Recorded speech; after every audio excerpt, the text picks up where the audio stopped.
Good morning, everyone, and welcome to the Sirius Report.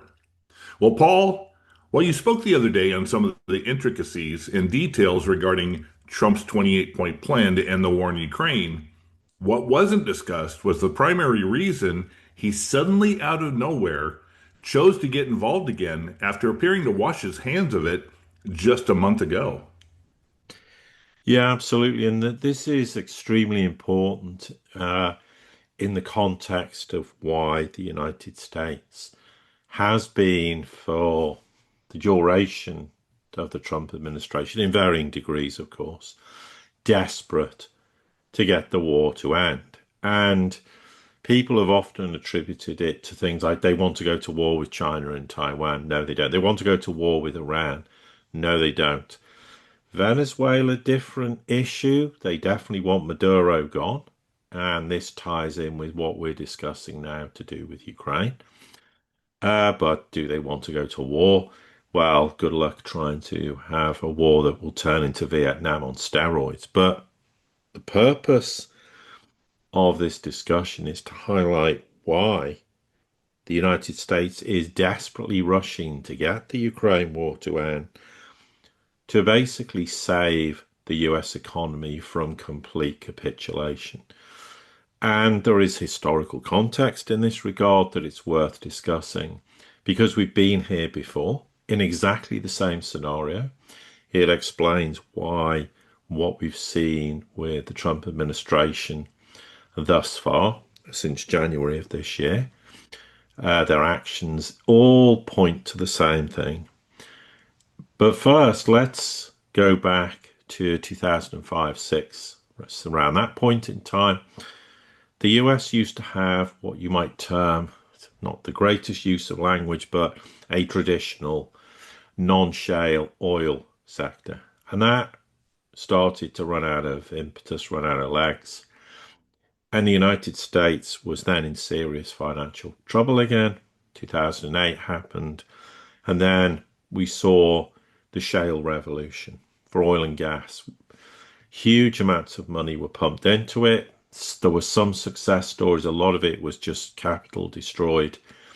But again, the United States, and we've discussed this before, and I've discussed it on my own podcast 2 or 3 years ago, is reaching the point where its shale oil and gas reserves are becoming, in terms of new uh, projects, new developments, is starting to fall off a cliff edge. Therefore, the United States is staring down the barrel of the proverbial gun again, as it did in 2005-06, in 2025. Now, this is precisely why the United States, prior to the Trump administration, wanted to antagonize the Russians to go to war with Ukraine.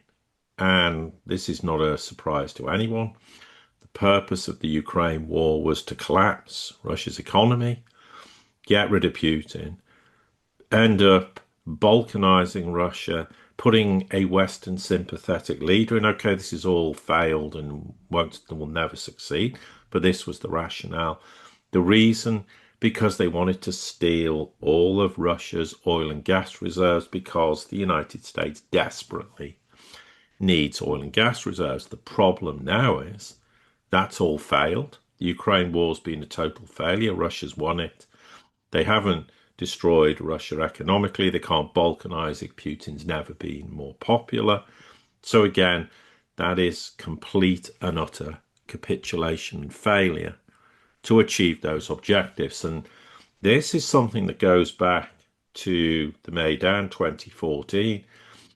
There is no doubt there has been a long-standing desire to utilize Ukraine as a mechanism to get Russia to engage in war, to defeat them, and also end multipolarity in the process, and then basically feast off Russia's enormous resource base because we got some Western sympathetic leader in who would give us everything we wanted in return for peanuts. I mean, it was a ridiculous assertion, but it ties in again with why the United States has been mindful of the fact that it was rapidly approaching a point where its economy was going to suffer irreparable damage, because this is similar to what Germany's suffering with regards to a lack of access to cheap Russian energy. But of course, the United States has a whole bunch of other problems as well, which we've discussed previously. But for the purpose of this podcast, we're just focusing on the energy aspect. And I'll give way to Ken, and then we can just continue with the discussion. Yeah, it's really interesting, obviously, because I won't touch too much on it, but it even goes further back. It goes to the destruction, the fall of the Soviet Union, where the U.S. and Western administrators came in and pretty much started divvying up the resources at that time. And because of choices made, it actually led to Putin achieving power and then making the decisions that he made to, re-solidify and nationalize the country. But with that being said, as we go forward, we already know that the U.S. was in Ukraine for a number of different reasons we don't have to necessarily go into. But if you remember, of course, the it was that time of the Maidan coup that there was a choice to be made. Either the current Ukrainian government was going to get support from the IMF, or then there was an offer by Russia of $15 billion for a loan to keep them in the Russian sphere. And the choice was made, and we have what we have going forward. Now, interestingly enough, I think the important thing too is uh, the fact that the United States, we've talked extensively on the fact that really about 2000, maybe the tail end of the 1990s into the 2000s and then forward, the US has focused on, instead of capital growth and capital expenditures, they've focused on financialization, growing stock prices rather than actually building something industrially or in manufacturing. Now all of a sudden that is coming home to roost. It's not just the fact that shale oil is coming to is drying up, or the Gulf regions, or Alaska, etc. What they're seeing is they don't have enough infrastructure to be able to supply energy to the current thing, and now they're wanting to bring in AI and data centers, which is going to demand a great amount of energy they don't have. So, what was the big thing about the meeting in Alaska? Well, we don't know the whole gist of it, but I would suspect, because according to Putin's speech, the joint venture into the Arctic was a big focus, and perhaps we're starting to see that come to fruition. Yeah, absolutely. That is what this is all about. Because the United States now knows Russia can't lose the war, it also knows the risk is the war could drag on and on, because Russia's perspective is we could fight this war for 2, 3, 4, 5, 10 years. We're not bothered. We'll keep going. The US hasn't got the time to allow the war to continue that way. And here's the big thing with regards to the Arctic region. Yes, the United States can get involved in joint ventures with Russia in Siberia, or the Russian Arctic, or the Russian Far East. But what the United States would really like to see is them to be able to develop the oil potential off the coast of Alaska in the Arctic region. The problem the United States has, it doesn't have the technological capability to do so, and therefore it needs the Russians. Hence, we need to get this war over. We need to not upset the Russians too much. We want to get them involved, so with our future plans to reintegrate them, because we desperately need Russia to save the United States' economy from total capitulation. That is what the driver is. That is what is making the United States so desperate to get the war over, because they're looking finally, I think, at the balance of probabilities or realities and going, that represents the best possibility for us to dig ourselves out of this massive hole that we're facing. The issue of Venezuela, yeah, in principle, you could sit there and go, well, we'll get Maduro out and put another leader in. It's not going to be anywhere near as simple as that premise suggests. And the problem the United States wants to avoid is to go to war, because it's a war it wouldn't win inside Venezuela. So they're trying to balance all these possibilities, hence why they're going all over the world, going, Greenland, we want your resources. Ukraine, let's sign a minerals deal. Let's sign all these other minerals deals with countries in the world, which it's very uh, speculative, to put it diplomatically, that they're capable of having any mineral resource deals with them. But Russia's an obvious case in point that they have enormous resources. They have the technical capability to be able to extract energy that the United States doesn't have. Hence, we need to get them on side as fast as possible, because that is going to take a considerable amount of time to bring online.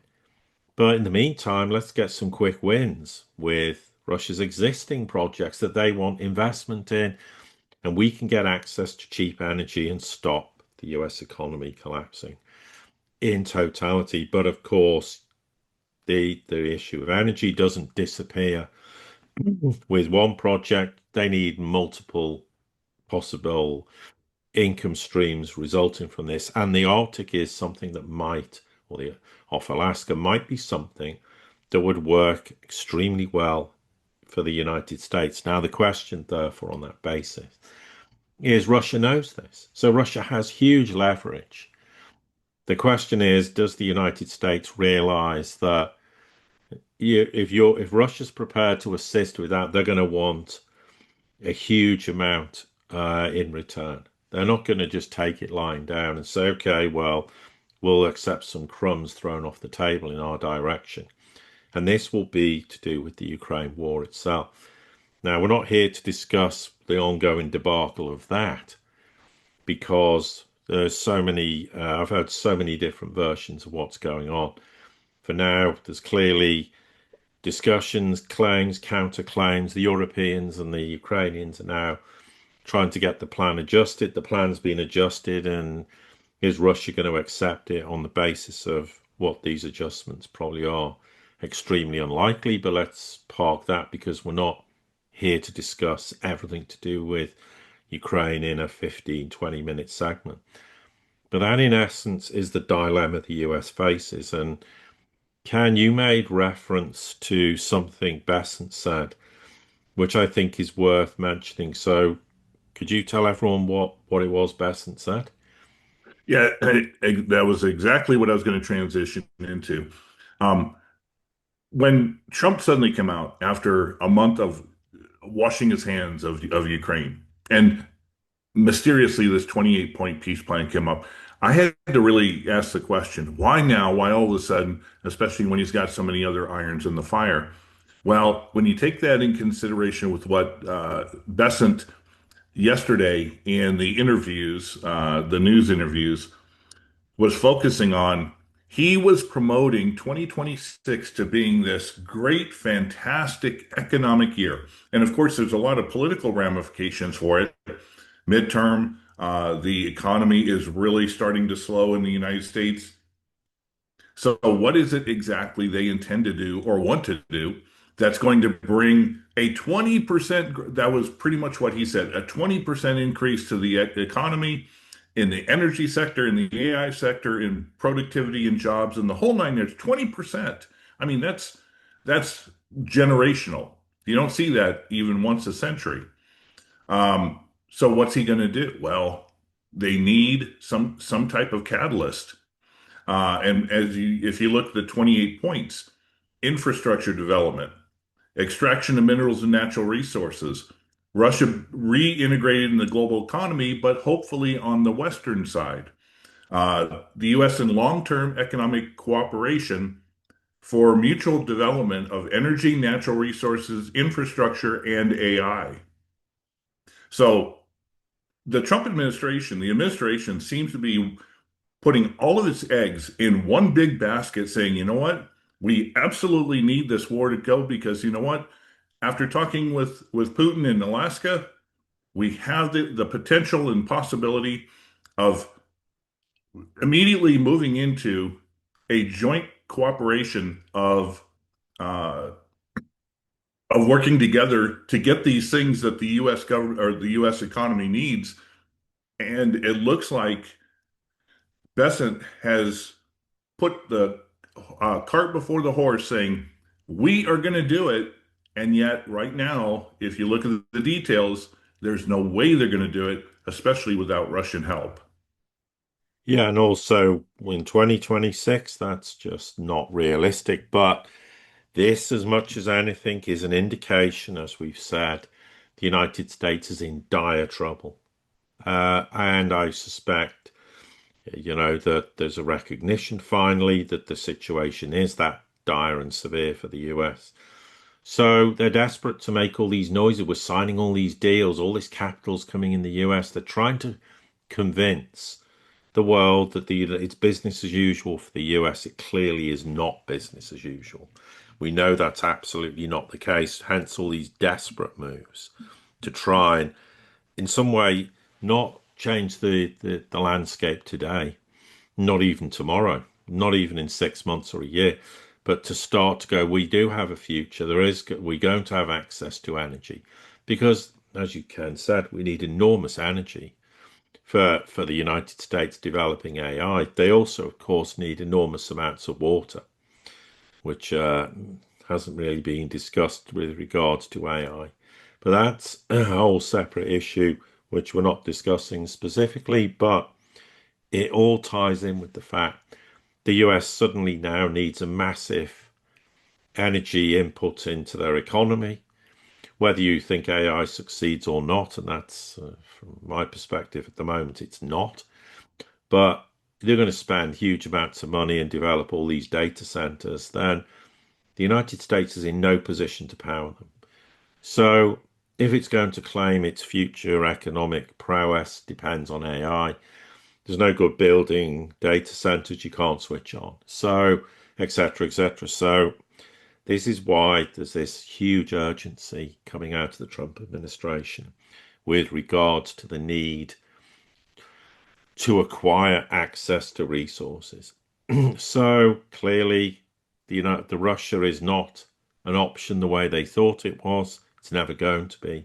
So the only option now is to go, let's be friends with them, and then we can work together on projects, and then we can reap the benefits. So Russia should know this, and if they do, that gives them enormous leverage. So the question is, how does the Ukraine war end? If Russia doesn't get what it wants, the war carries on. The United States can't allow that to happen. So the war's going to have to end one way or the other.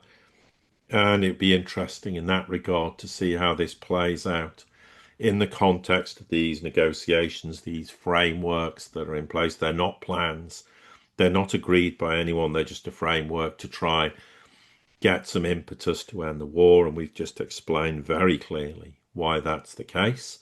And there's all the historical context because we've been here previously. One final point I'm going to make is just how bankrupt the U.S. is.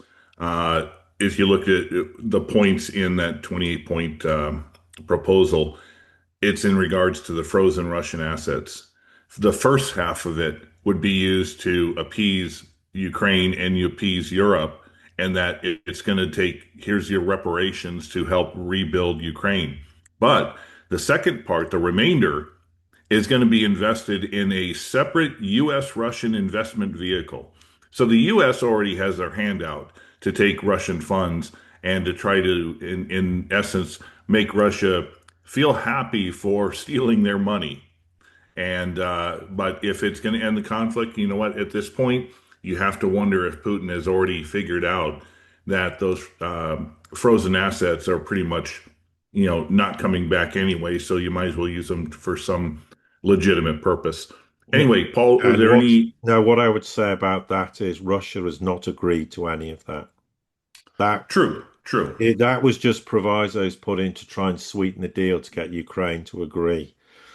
Russia's not agreed to the United States having a dime of that money, whether it's for Ukraine or for Russia. Russia will get the money back one way or the other because if they don't get the money back, the amount of money they have tied up in the Russian economy that belongs to the West is far more than 300 billion. So Russia will just keep that, and then Russia actually makes a profit on the deal. So, but no, as things stand, that's just one of those points in that framework document that people, not you, Ken, but people have misinterpreted as being a fact that Russia's agreed to. Russia has not agreed to it, and Euroclear's made it very clear to the European Commission you cannot take the money because that it would place us in such legal jeopardy. We would then have to sue you, the European Commission, for deciding you were going to acquire that money in the first place. Indeed. Paul, were there any other final thoughts you wanted to add to this? No, that's fine. To everybody here at the Sirius Report community, as always, thank you for your support. Don't forget to like, share, subscribe, comment, send this out to anybody you think it might be important to. And until the next time we get together, have a great day.